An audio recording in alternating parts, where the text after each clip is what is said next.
Welcome to the Sisters Uncensored podcast, where we get into everything from childhood trauma to millennial adulting and all things in between. We share crazy stories from the past and present to help us cope with the insanity that is our lives. By sharing our perspectives, we hope to bring some relatability, laughter, and unsolicited advice that can help you survive the messiness of life along with us. My name's Jessica Labita. I'm a millennial mom, wife, and marketing professional, and I am absolutely insane. My name is Ashley Leneve. I am a millennial stay-at-home mom, avid golfer, and too mouthy for my own good. We are real sisters, and this is Sisters Uncensored. Take this trip with us. Hey everybody, welcome back to Sisters Uncensored. I'm Jess. I'm Ashley. And today we are going to talk about work-life balance and what it's like to be a professional and a mom and all the things that we are expected to be as women. Yeah, that's fun. So I work from home most of the time. I work for a big pharmaceutical company. I've been with them for 11 years. And since COVID struck, I was home because we got basically everybody got sent home right at that time. Yep. And I remember being at my house trying to do my job, teach two kids how to go to school. I don't know how that's even possible. And cook, clean. You couldn't go to the grocery store, so you had to go shopping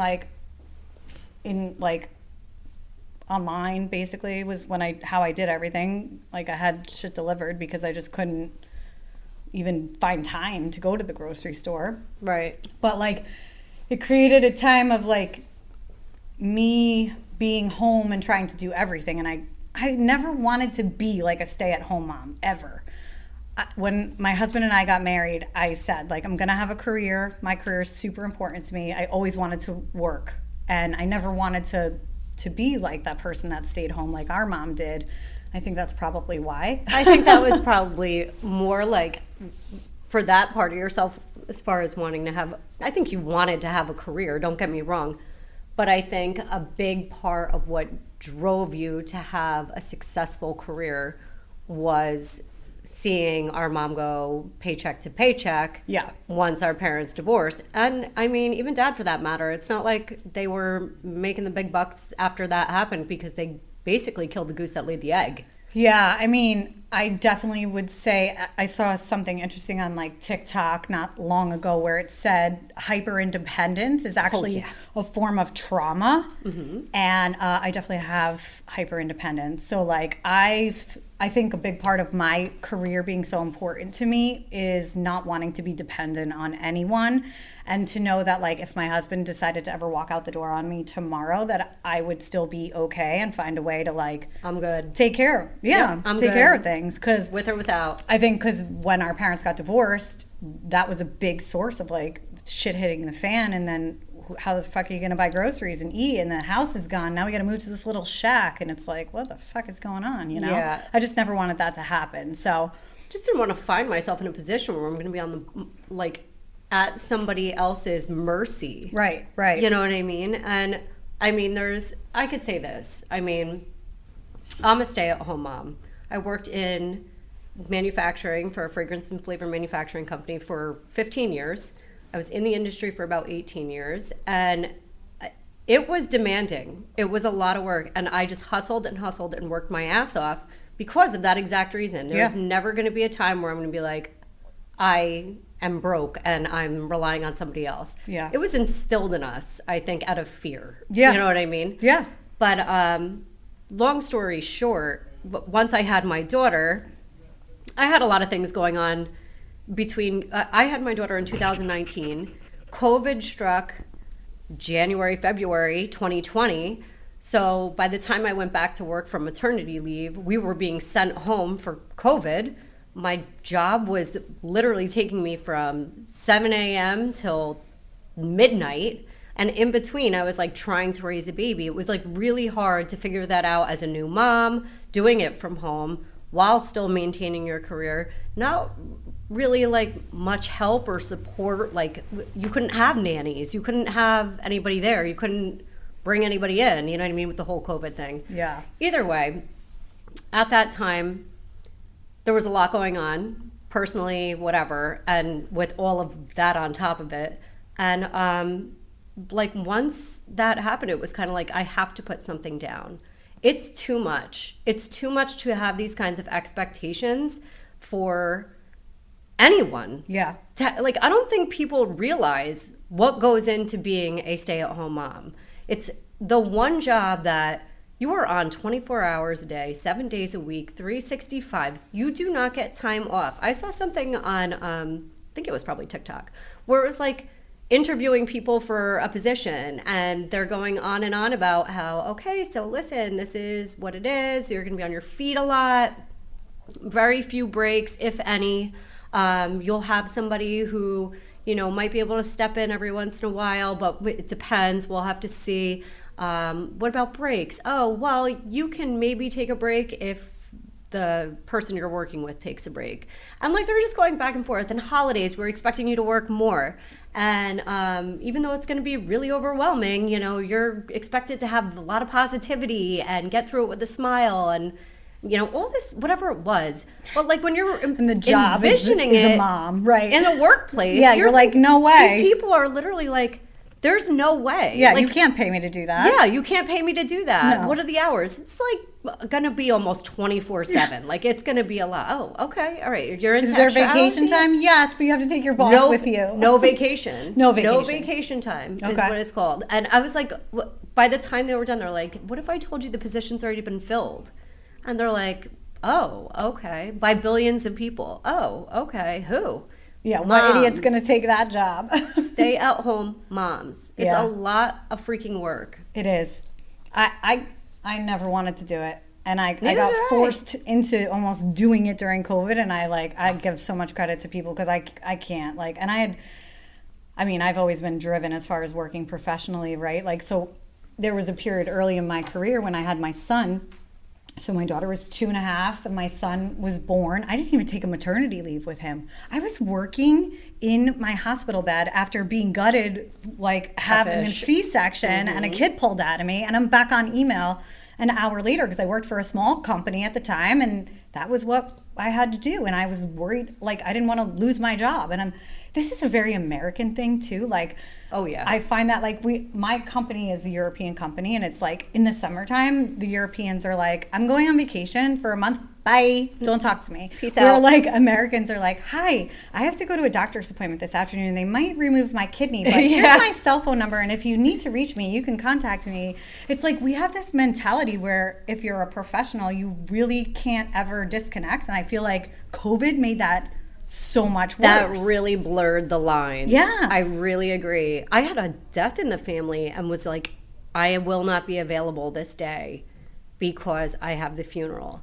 And do not call me. Do not bother me. I need this day. And sure enough, by 9 a.m., my phone was ringing. And I'm like, you've got to be kidding me. Yeah, like, it's hard. I think that, especially in this day and age, too, a big part of the problem with working full-time and being a full-time mom, wife, house manager, whatever the hell you want to call it, and just a woman in general, I think the expectations are ridiculous. Yeah, they're unrealistic. They're completely especially too ridiculous. When you come from a family like ours where there's like an old school Italian like mentality where it's like the man works, the woman comes, stays home, the man comes home, the woman takes his shoes off and feeds him dinner, you know what I mean? And like that's my husband's family's mentality. That's how we were raised. And and I'm like, I can't be that person. Like even if I wanted to be, which sometimes I do, I don't have that energy to be that person after working a full day.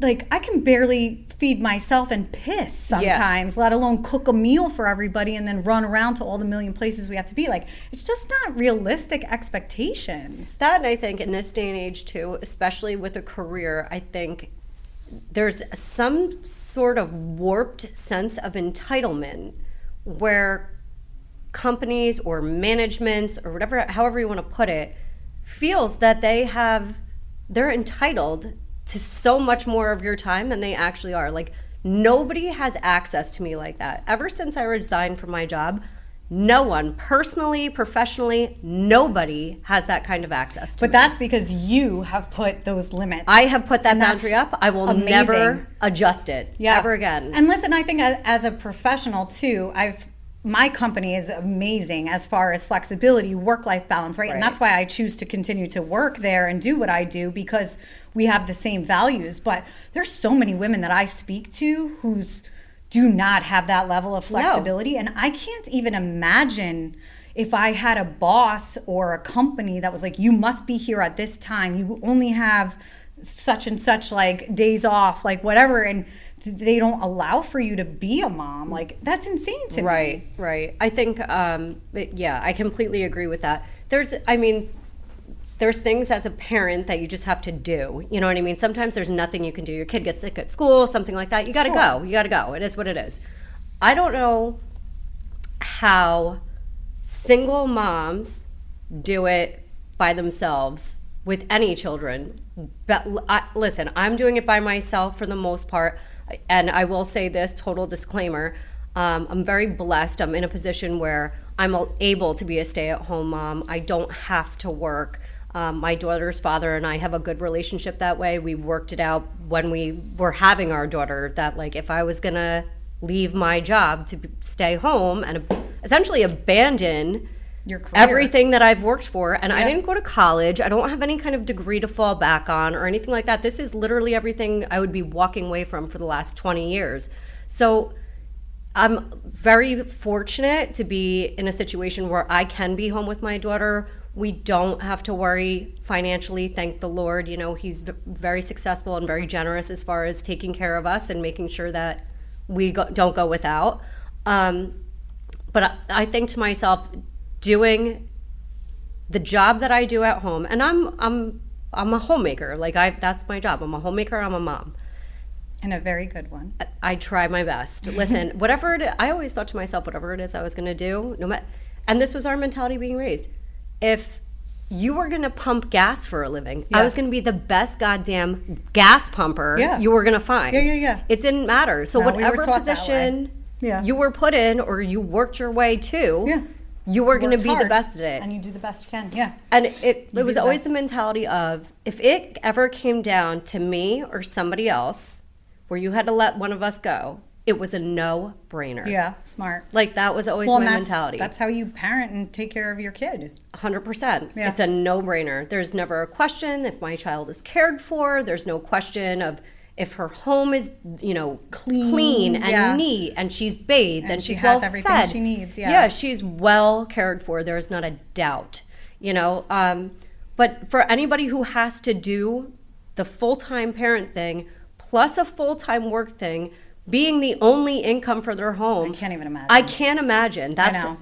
That's grueling. That's why I give Lindsay so much credit for being who she became and being able to take care of Haley. And listen, it wasn't easy in the beginning for her because she was so young. So we always joke like we collectively raised her, right? But like there was a period of time where there was a handoff and she did everything. And I mean, I give her mad respect for raising that kid and paying the bills and making sure she had everything she needs. She bought her first car. Like she always had food on the table. She cooked dinners for them and she worked. Like it's hard. It's hard. It's hard with a partner. I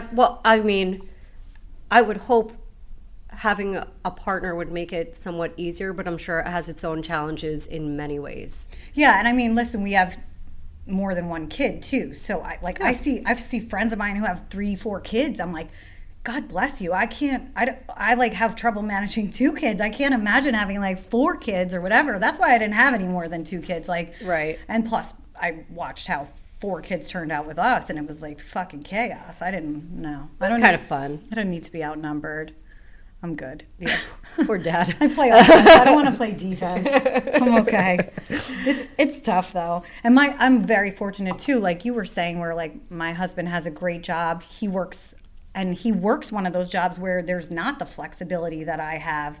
And so he has to be in places. When COVID was happening, he had to be at work. Right. So like it's rough. Like he works a lot of weekends. He's, busy all the time and long hours. And it's like, you find a balance, right? If you have that other person to be able to make it work. But I can't like imagine having to do this by myself. And I will say too, like as my kids are getting older, it's certainly easier, right? Oh yeah. They're independent. They can take care of themselves. I can leave them, like, you know, and it does get easier. It's kind of like that stage where you're like, diapers to potty trained, you're like, okay, it's one less thing I have to buy, so you kind of recover a little financially from some of that stuff, right? And then mentally you start to recover once they're like independent and can stay home and you don't have to really worry about them so much. I believe that.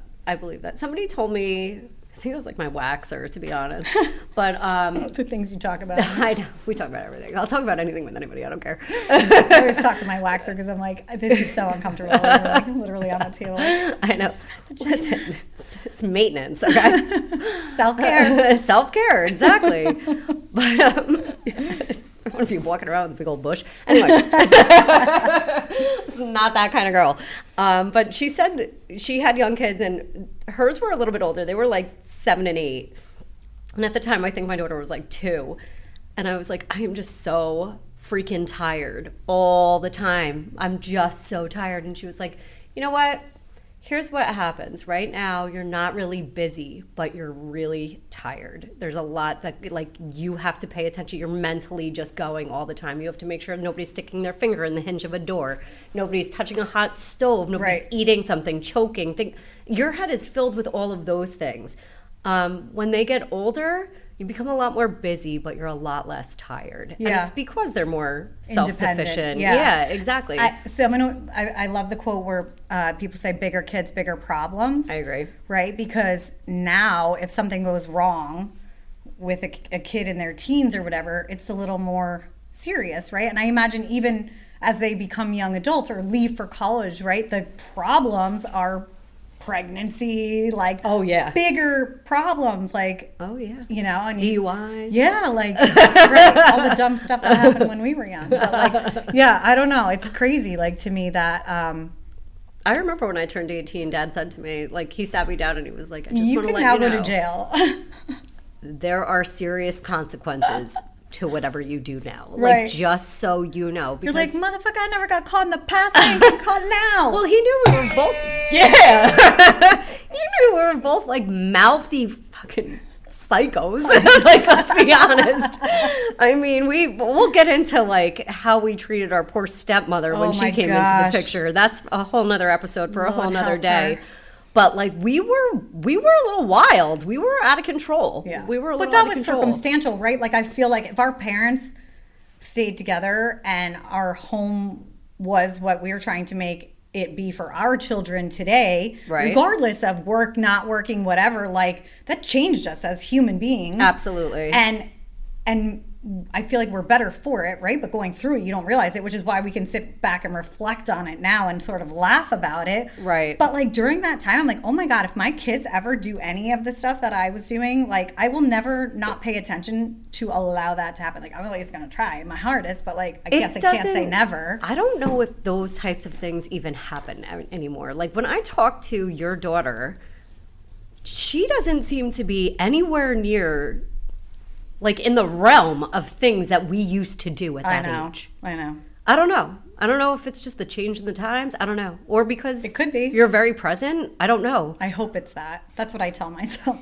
I hope it's a change in the times because we were a little wild. I don't know. I feel like it's not. We weren't bad. We were just a little wild. I think when you like look at the news and like stuff that's going on today, like, I don't know, kids are just as bad and crazy. Yeah, I think the difference is everything is captured on social media, right? So they're more cautious. Or recorded. Yeah. Because everything ends up on for everyone to see, so you have to be a little more careful. Yeah, I mean, I feel like in this day and age with kids, you got to worry more about like school shootings. With us, it was like a kid made napalm.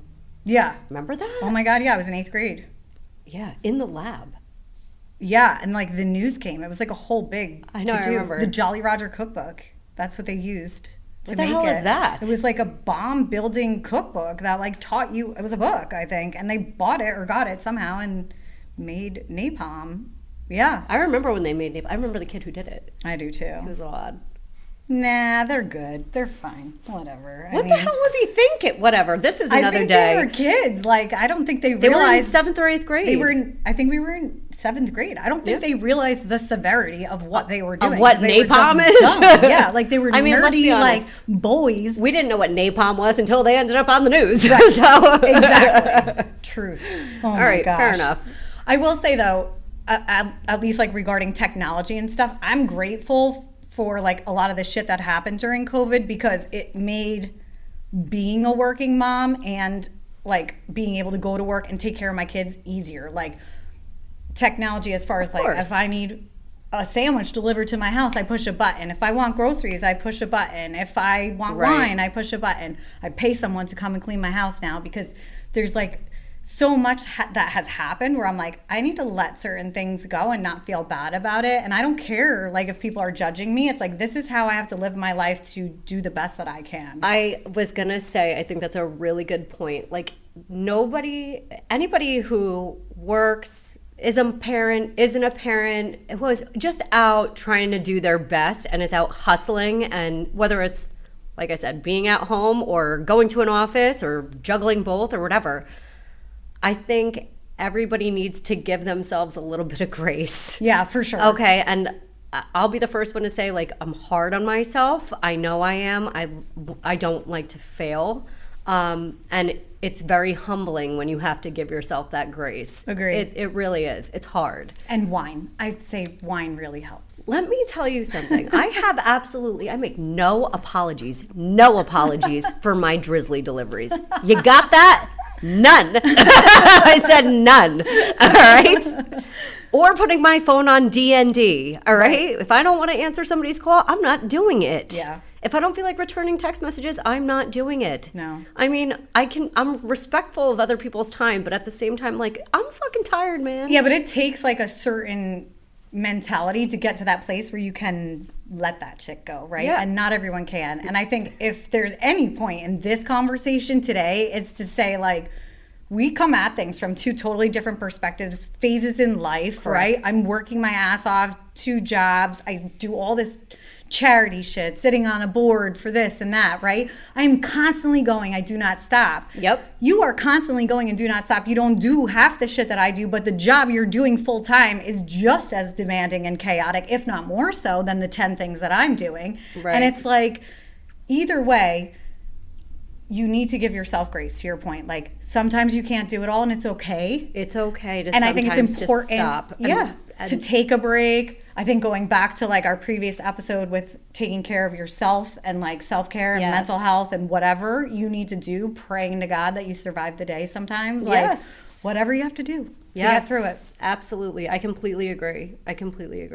It's hard. It's a hard lesson to learn. And, And it takes a village, right? So like, again, collectively raising Haley, we say that now, but my children are being collectively raised by everyone around me because you can't do it alone. I completely agree. I can tell you this, when I was probably going through the hardest point in my life, like when especially being a new mom and like trying to figure that out and trying to work and dealing with COVID and anything else that was going on, it was my family and my dear friends that like forced me to take time to take care of myself. Like, and I don't mean like made me check myself into a mental institution, but we're like, it's okay for me to take your daughter for the night, so that you could just have the night off. Right. And I always felt guilty. I was like, she's my responsibility. I can't put her, you've lived your life, Mom. Like, I don't want you to feel like you have to take her, but it physically and mentally was breaking me down so much. It was such an overload that if I didn't have you, Dad, Mom, family, friends pushing it on me to like force me to take breaks and to give up, like that stubbornness in a sense, you know what I mean? Control, be able to do it all, right? And be the perfect mom. Exactly. Yep. Like it would have eaten me alive. But isn't it great that once you kind of let that go, you let it almost go forever. And now you're like, I'm good. Like, it's okay for me to take time. It's okay for me to take care of me because I can't be the best me for everyone else if I'm doing this constantly. I need time for myself. I completely agree. 100%. Yeah, it's a hard thing to learn, especially it's as a hard woman. balance. And it's also one of those things where, like, I don't know, like, this is maybe just me, but I'm always in the mindset of I would never want anybody to think I'm taking advantage of them. True, yeah. You know what I mean? And I think that comes from being taken advantage of, probably. Yeah. So, like, when I think back to when I was working, I knew I was taken advantage of plenty of times. Like, like I said, if I'm at a funeral and I'm telling you I have a funeral today, do not call me. And you're still calling. And you're so still calling me. There's no boundaries. Yeah, no. You know, so it's like at a certain point, I think you are hypersensitive to that. Yep. And but you learn the balance of, like, letting somebody help you. Yeah. You know, and it feels good to help people. And I think for all the stories we tell about our crazy family, and some of them do not fall into this category at all as far as helpful in any way. They make more trouble than good, right? Facts. The majority of our family are fucking awesome. Amazing. And we would be there I'm on a so dime. blessed that we have this extended family and our even immediate family, because our kids have so many cousins. It's so nice. Like, it's such an amazing way to grow up and to have this big support system behind you where not everybody has that. Agreed. And it's hard, you know, even harder for people that don't. Yeah. I'm glad we do. Yeah, me too. We're lucky. For sure. God is good. Yes. Well, I was going to say also, it's not fair to demand all of that shit from us. Yeah, it is not fair. It's not fair. No. It's not fair. I like the old school mentality of having somebody at home. I think that's good for kids. That's my opinion. I like to have a parent at home. Yeah, I could never be that human. But again, this is all based on trauma. So maybe I could be that human if shit that happened didn't happen. I'll tell you what. The second I walked away from corporate life, and my corporate life was much different than your corporate life because it was a ridiculous red tape scenario with everything that you did. A lot of hypocrisy, things like that. Like, that's my mentality of corporate life to this point. And I'm like, absolutely fucking not. You'll find me on Feet Finder before I ever do that. Yeah, no, mark my words. I am so blessed to work for a company that gives me grace and flexibility. I really am. Absolutely. That's a gift. Yeah, it really is. But it's hard to understand too, like, people who don't have that. I'm like, why would you work for somebody that doesn't treat you this way? Like, and I guess that's a good part about it, is that knowing that there are organizations out there that support all of this. Well, hopefully it gives people hope. Yeah, and I think you're going to start to see a lot of that turning in the future, because I don't think that this Gen Z is going to take it. I don't think so either. Yeah, and this is our kids. Like it. So it'll be interesting. Listen, I shouldn't be working when your kids are working. No. I should never have to do that. That would be really sad. I would hope not. I don't want to. I don't want to. I'm already so tired. Please, don't make me do it. No. Whatever. Again, if you want to see my feet pics, just DM us. They're expensive. Girls got Botox to pay for. Well, thanks for listening, everybody. We're Sisters Uncensored. Follow us on social, and we will see you soon. Next week. Next week, yeah. All right. Thanks. Bye. Bye.